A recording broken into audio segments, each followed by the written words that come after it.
Seigneur soit avec vous. Et avec votre esprit. Évangile de Jésus-Christ selon saint Jean. Gloire à toi, Seigneur. En ce temps-là, Jésus disait à ses disciples, « Je vous laisse la paix, je vous donne ma paix. Ce n'est pas à la manière du monde que je vous la donne. Que votre cœur ne soit pas bouleversé ni effrayé. Vous avez entendu ce que je vous ai dit, je m'en vais et je reviens vers vous. Si vous m'aimiez, vous seriez dans la joie puisque je pars vers le Père, car le Père est plus grand que moi. Je vous ai dit ces choses maintenant avant qu'elles n'arrivent. Ainsi, lorsqu'elles arriveront, vous croirez. Désormais, je ne parlerai plus beaucoup avec vous, car il vient le prince du monde. Certes, sur moi, il n'a aucune prise. Mais il faut que le monde sache que j'aime le Père et que je fais comme le Père me l'a commandé. Acclamons la parole de Dieu. Louange à toi, Seigneur Jésus. Notre Seigneur, aujourd'hui, bien-aimé de Dieu, nous donne des paroles d'espérance. Il dit dans l'Évangile, « Je vous laisse la paix.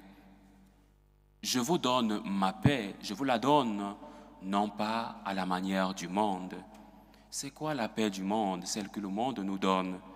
La paix que le monde nous donne est une paix précaire, une paix superficielle. Nous le voyons. Il y a un semblant de paix dans le monde. Et quand nous regardons en profondeur, nous voyons les luttes, les divisions, les guerres qui existent dans le monde, au Moyen-Orient, en Afrique, en Ukraine. Notre Seigneur, aujourd'hui, nous donne sa paix. Et c'est quoi la paix que Jésus nous donne? Question fondamentale, question existentielle. La paix du Christ, donc, est un don vivant pour le monde, don vivant pour nous.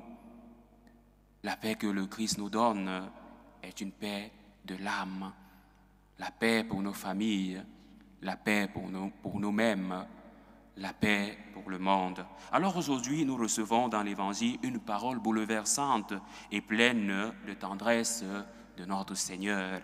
Je vous laisse la paix. Je vous donne ma paix. Il précise, ma paix, ces paroles que nous reprenons lors de la célébration de la messe. Mais de quelle paix s'agit-il? Je reprends cette question. Pas d'une paix simplement extérieure, comme l'absence de guerre ou comme l'absence de conflit. Cette paix fragile que les hommes tentent de construire souvent sans Dieu. Et Jésus précise, ce n'est pas à la manière du monde que je vous la donne. La paix que notre Seigneur nous donne est une paix selon le cœur de Dieu, selon l'amour de Dieu, selon la miséricorde de Dieu, selon la compassion de Dieu. Alors, la paix que donne Jésus, c'est l'héritage du ressuscité. Ne l'oublions pas, nous sommes toujours en plein temps de Pâques. Le fruit de sa victoire, c'est ce que signifie la paix qui nous est offerte aujourd'hui. Le fruit de la victoire du Christ sur la haine, le péché et la mort. C'est la paix qui vient de son cœur transpercé, source de miséricorde, source de réconciliation envers Dieu, envers les autres, envers nous-mêmes, ad Deum, ad intra, et une paix qui se manifeste par des œuvres, d'où l'amour manifesté par des actes de charité, aimer avec des actes. Donc cette paix, c'est la paix intérieure, une paix profonde, une paix qui réside dans l'union avec Dieu, dans l'Esprit Saint qui nous habite, l'Esprit Saint, le Paraclet qui nous sera donné pleinement le jour de la Pentecôte. Alors la paix que le Christ nous donne, comme je l'ai dit, c'est la paix du ressuscité. Alors elle est la paix pascale, la paix née de la croix. L'évangile de Saint Jean que nous avons lu et que nous méditons est situé dans un discours d'adieu de Jésus. Alors notre Seigneur sait que le temps de passer de ce monde à son Père était arrivé. Alors il prépare ses disciples, il nous prépare, il parle de la paix alors qu'il se dirige vers la souffrance. Pourquoi? Drôle de contradiction. Au milieu de la croix, notre Seigneur parle de la paix, un enseignement très fort en signification mystique et spirituelle pour nous. Au milieu de nos croix, au milieu de nos maladies, au milieu de nos efforts, de nos crises, la paix, c'est la solution. La paix que le Christ nous donne est la solution. Alors, parce que, comme dira Saint Paul, il a fait la paix par le sang de sa croix. La paix du Christ passe par la souffrance, comme nous l'avons entendu dans le livre des Actes des Apôtres, où les apôtres disent « Il nous faut passer par bien des épreuves pour entrer dans le royaume de Dieu. » Nous aussi, aujourd'hui, bien-aimés de Dieu, il nous faut passer par bien des épreuves pour entrer dans le royaume de Dieu. Il nous faut communier à la passion du Christ pour bénéficier de la paix pascale, de la paix du ressuscité. Alors, dans le mystère pascal, le Christ devait souffrir et ressusciter pour entrer dans sa gloire. Ce chemin de paix, Saint Augustin le nomme Tranquillitas Ordinis, c'est-à-dire la tranquillité de l'ordre, celle d'une vie en harmonie avec Dieu, en harmonie avec les autres, en harmonie avec nous-mêmes, avec soi-même. C'est pourquoi je parlais de cette trilogie.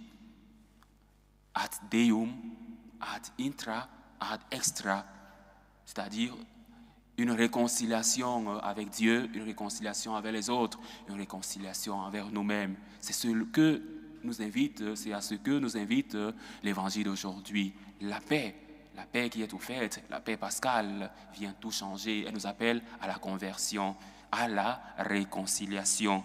Alors, bien-aimés de Dieu, aujourd'hui, plus que jamais, il convient pour nous de demander à Dieu cette grâce, la grâce de la conversion, une paix intérieure, fruit de l'esprit, fruit du paraclet. Cette paix n'est pas un simple sentiment, elle est un don de Dieu, fruit de l'Esprit Saint, comme le dira Saint Paul dans sa lettre aux Galates.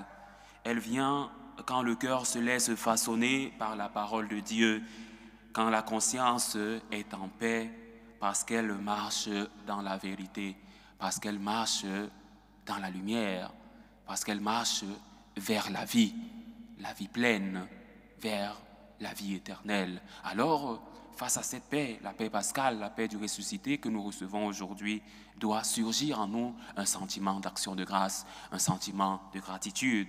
Dire à Dieu, merci Seigneur pour la paix, pour ta paix que tu donnes, pour ta paix que tu nous donnes, la paix dans nos familles, la paix pour notre monde, la paix pour nos cœurs si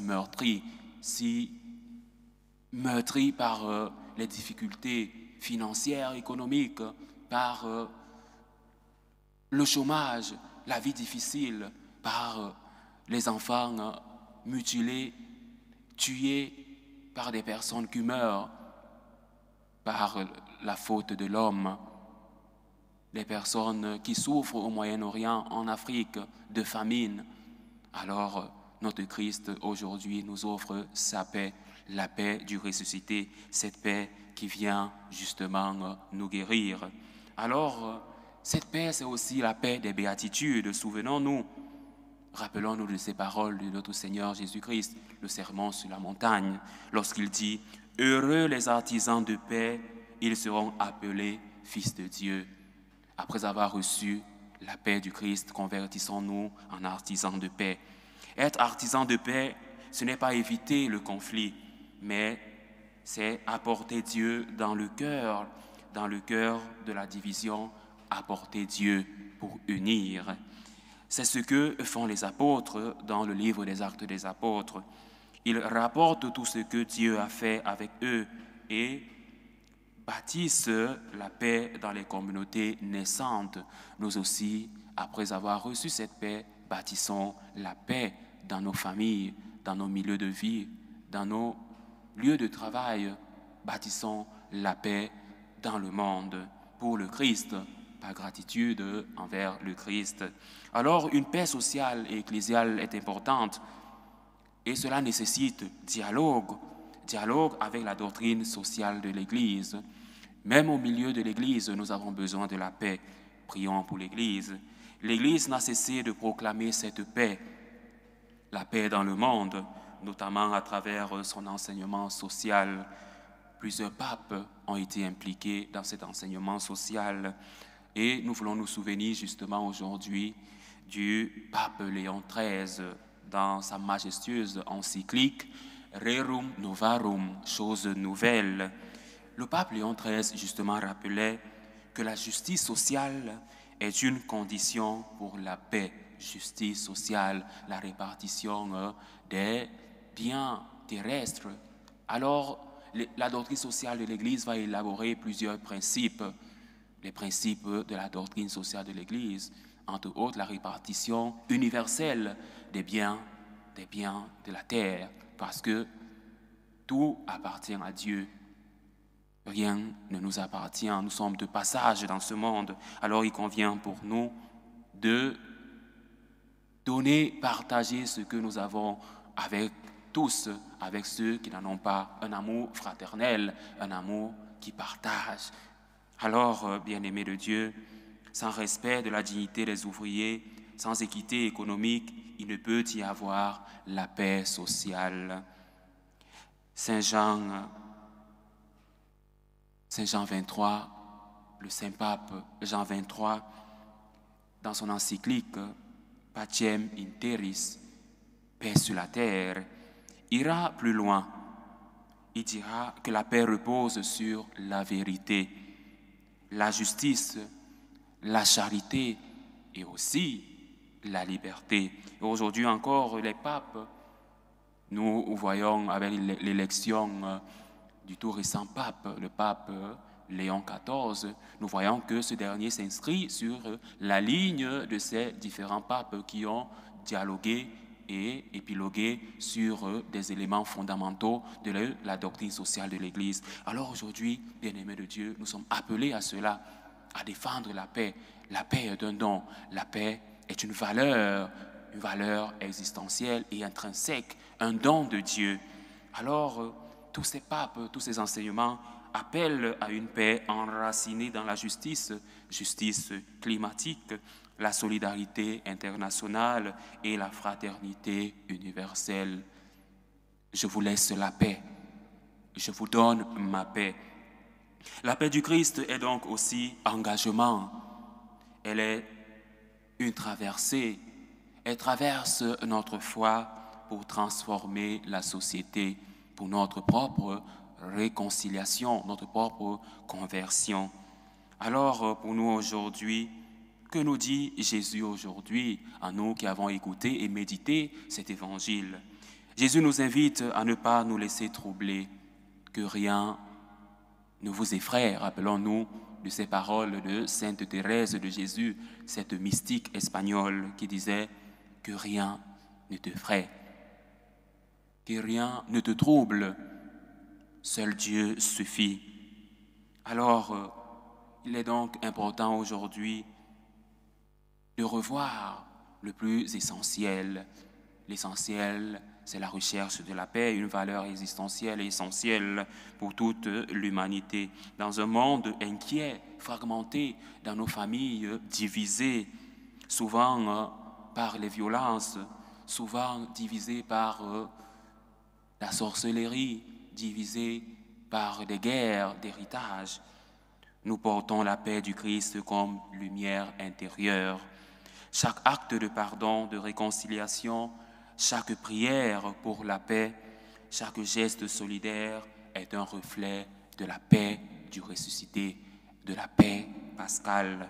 Comme le dit aujourd'hui le psaume, que tes amis, Seigneur, annoncent la gloire de ton règne. Et ce règne est un règne de paix, un règne que nous devons construire, un règne de paix. Alors, bien-aimés de Dieu, pour conclure, la paix du Christ n'est pas un simple souhait, c'est un don, c'est une mission. Allez, construisez un royaume de paix. C'est un chemin qui commence justement par le calvaire, mais se termine par la résurrection. Alors aujourd'hui, recevons dans l'Eucharistie la paix.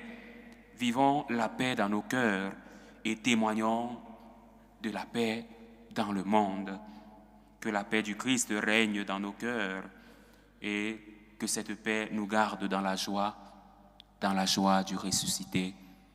Loué soit Jésus-Christ. À jamais.